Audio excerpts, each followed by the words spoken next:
Hello दोस्तों, अपने शोध के दौरान एक समुद्री जीव वैज्ञानिक ने पानी से भरे एक बड़े टैंक में शार्क मछली को डाला। कुछ देर बाद उसने उसमें कुछ चारा मछलियाँ डाल दी। चारा मछलियों को देखते ही शार्क तुरंत तैरकर उनकी ओर गई और उन पर हमला कर उन्हें खा लिया। समुद्री जीव वैज्ञानिक ने कुछ और चारा मछलियाँ टैंक में डाली और वे भी तुरंत शार्क का आहार बन गई। अब समुद्री जीव वैज्ञानिक ने एक कांच का मजबूत पारदर्शी टुकड़ा उस टैंक के बीचों बीच डाल दिया।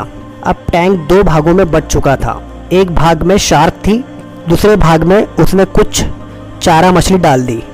पार्टीशन पारदर्शी कांच से शार्क चारा मछलियों को देख सकती थी। चारा मछलियों को देखकर शार्क फिर से उन पर हमला करने के लिए उस ओर तैरी, लेकिन कांच के पार्टीशन के टुकड़े से टकराकर रह गई। उसने फिर से कोशिश की, लेकिन कांच के टुकड़े के कारण वह चारा मछलियों तक नहीं पहुंच सकी। शार्क ने दर्जनों बार पूरी आक्रामकता के साथ चारा मछलियों पर हमला करने की कोशिश की, लेकिन बीच में कांच का टुकड़ा आ जाने के कारण वह असफल रही। कई दिनों तक शार्क उन कांच के पार्टीशन के पार जाने का प्रयास करती रही, लेकिन सफल न हो सकी। अंत में थक हार कर उसने एक दिन हमला करना छोड़ दिया और टैंक के अपने भाग में रहने लगी।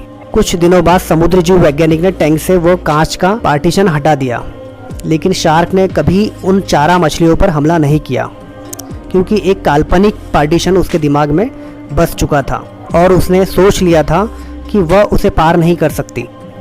इस कहानी से हमें यह सीख मिलती है, जीवन में असफलता का सामना करते करते कई बार हम अंदर से टूट जाते हैं और हार मान लेते हैं। हम सोच लेते हैं कि अब चाहे कितनी भी कोशिश कर ले, सफलता हासिल करना नामुमकिन है, और उसके बाद हम कभी कोशिश ही नहीं करते, जबकि सफलता प्राप्ति के लिए अनवरत प्रयास आवश्यक है। परिस्थितियाँ बदलती रहती है, इसीलिए अतीत की असफलता को दिमाग पर हावी ना होने दें और पूरी लगन से फिर मेहनत करें। सफलता आपके कदम चूमेगी।